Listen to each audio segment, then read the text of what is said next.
It helps with issues of isolation for a lot of the older folks who work with seniors. In many cases, if they don't have family or friends around, their cat or their dog is their companion. So, it takes care of that issue of isolation. It provides emotional support for those clients who may have issues socializing with other people. Oftentimes their dog, for example, can be the bridge to socializing with other people. It's, in many cases, the only reason they get up in the morning and leave their house.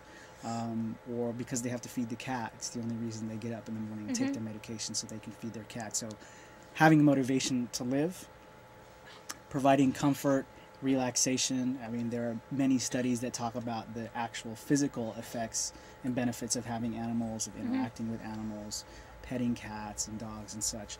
So those are some of the benefits. And of course, we're working with people whose immune systems may be compromised. And so we also provide information to make sure that they are able to have pets safely, which is why we also limit the pets that we serve to dogs, cats, fish, and rodents. We don't, unfortunately, serve reptiles. No iguanas. Snakes. Sorry, your iguana.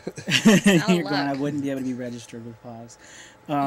So those are some of the benefits. And one of the other services that I didn't get to mention, it's one of our top services, is dog walking. And so all of our services, we're a staff of 12. We have four staff who are specifically dedicated to client services, and that's to serve all 800 or so clients. And so, as you can imagine, we rely on the generosity of a lot of people, not only in terms of giving financial support, but also their time. So, Daniel, as the volunteer service director, yes, how would people volunteer, and what can they do, or what are the opportunities available to them? Yeah, so if people want to volunteer, they can go to our website and have a look at the various opportunities that we have and download a volunteer application. And as far as the volunteer services, we have a number of things, because pets are animals that have a lot of facets and can take a lot of work. So our most popular volunteer spot is dog walking. Volunteers. Well, that's good. Yeah, volunteers. If you have that many people that need it. Yeah, and it's definitely something that takes a lot, because the dogs need to get out every day, and so we try to build a full team of volunteers who are going and walking those dogs every day. And so if someone did want to volunteer, can they do it monthly or weekly, or do you ask for a certain number of hours? Or for dog walking, it's a once-a-week deal, but we also have some other opportunities that are more monthly or kind of on an on-call basis. And what would those be? So another one of our big services and another one of our big volunteer needs is delivering pet food. As Prado mentioned earlier, about half the clients who receive food come in and pick up their own food in person at our food bank. But we also work with a number of people who are physically disabled and can't come in and pick up their own food. So in those cases, we deliver food out to them. So every week we deliver probably 40 or so people's pet food. And so we're always looking for more people who can help us deliver pet food, drive around the city and drop off bags of dog and cat food. And do you have, this is going off on a tangent, but do you have requirements for the kinds of food that you're looking for, the available kinds of food that people can drop off, or does it have to have any sort of certain ingredients or the only limitations materials? We have is that we don't accept expired pet food. That makes sense. You'd be surprised how many people actually bring us expired food. They clean out their garage and they have dog food that's been there for 5 years and they bring it to us. So that's the only limitation that we have, is we don't accept expired food. Otherwise, any kind of cat food, any kind of dog food, even if it's, for example, prescription diets or like veterinary diets, we do have animals who are on very special diets. So, for example, if someone's dog, temporarily is eating a veterinary diet, then they stop, we're happy to take that as well. Okay. So, yeah. And is there, do you have more dogs than cats, or which? More cats. More cats are than number dogs. one. Dogs are number two, and then other animals, rabbits, rats, birds, fish, fall after that. Oh, good. So if people want to bring stuff by, are you guys open all the time, or can people just come in the office and drop things off, or is there a special time that they should Our come? office is open Monday through Friday, 10 to 6. Okay. And so if people want to drop by and donate supplies, then they can come by during our office hours. And you're right on something. We're on Harrison between 2nd and 3rd. Yes. So just a few blocks away from the baseball park. Oh, good. So we're talking with Paws. Pets are wonderful support. If you want to come by, drop some dog food off you have, or dog treats. Do you take pretty much any Treats, sort of yeah. pet supply Pretty much. that you have extra lying around or that's clean and not expired? Any leashes, bring it by their office, or you can visit the website for more information on volunteering. If you love pets and people, it looks like a good place to be. So what other kind of things do you have, sort of community relationships that you guys have with maybe shelters or other we work organizations, either pretty human closely or pet? with a number of different organizations, especially the pet organizations. Most specifically, we work pretty closely with Pets Unlimited, which is a... They were here last week. Oh, great. Yeah. They're both a vet clinic and an adoption agency, and their vet clinic does annual exams for our pets, and plus one of our major partners for vet care. But we also work with a number of other clinics around the city, and also various shelters and the rescue groups and animal care and control, plus the various organizations to help the humans as well.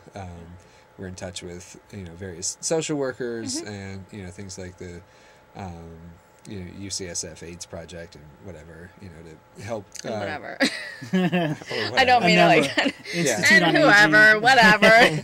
We Institute are on so Aging. good. Just forget about it. Yeah. Or whoever, in order to take care of whatever problems come up. Maybe a client needs help in capacities that we don't serve, but Right. We may have connections with organizations that can meet some of those needs. Maybe for the human to get food deliveries, or for a social worker, or if someone needs more help with cleaning or money management or management of their medications, or who knows. Right. Well, that's Because nice one that of you the can other refer things them. that we do that's kind of works in conjunction with the core services we provide is we provide education and advocacy. So we both educate individuals as well as other organizations and agencies about the work that we do, about the benefits of the human-animal bond, and advocacy dealing with housing issues, dealing with legal issues that people may be facing in relationship to having an animal or wanting to get an animal or whatever. And so those services are actually available to anyone. You don't have to be a registered client with Paws to be able to access those particular services. So that's another way that we also do outreach to other people and just provide a little more education. Oh, good. And as a case manager, what is your role? Do you deal with individual clients, or if someone knows someone who needs something, do they come to you, or how does it work? Pretty much. My main focus is to just make sure that the services are being provided to clients. I split all 800 or so clients with another case manager. So between the two of us, we just try to make sure that people are getting their vet services paid for, getting their food. We have another program assistant who also helps manage the food bank, which is a big part of my responsibilities as well. So just making sure people are accessing services if they all of a sudden need dog walking, if they're not able to walk their dog, if they need to take their cat to the vet, and that's another volunteer opportunity, if they need a ride to the vet. So just making sure that people are getting the services they need. And then, if people have, people that they know or they want to become clients, they can contact us, and the other case manager works directly with getting people linked up to services through us or making referrals to other organizations. Oh, good. Well, we have 2 more minutes. So in brief, tell me once more about what you guys do, and if people are interested, how they can get in contact with you. Yes, well, as we mentioned, we help people with disabilities to maintain their pets, and so we're always looking for volunteers who can walk people's dogs, deliver pet food, take animals to vet appointments, trim nails, give medications to animals, things like that. And it's a good opportunity for people to volunteer both with animals and with people. And a lot of volunteers will say, I can't have a pet in my place, and this will give me an opportunity to work with pets. Yeah. And, we're glad to be someone's pet fix. Yes. So we are always looking for more volunteers, and you can look up our volunteer information on our website, and I'll look forward to seeing you. And Prado, I'm giving you time also, Okay. just to be equal. Well, just to add on to that, definitely, we're all about keeping people with their companions, and some of those companions are furry, some of them are feathered, some of them are finned. And they're the best kind.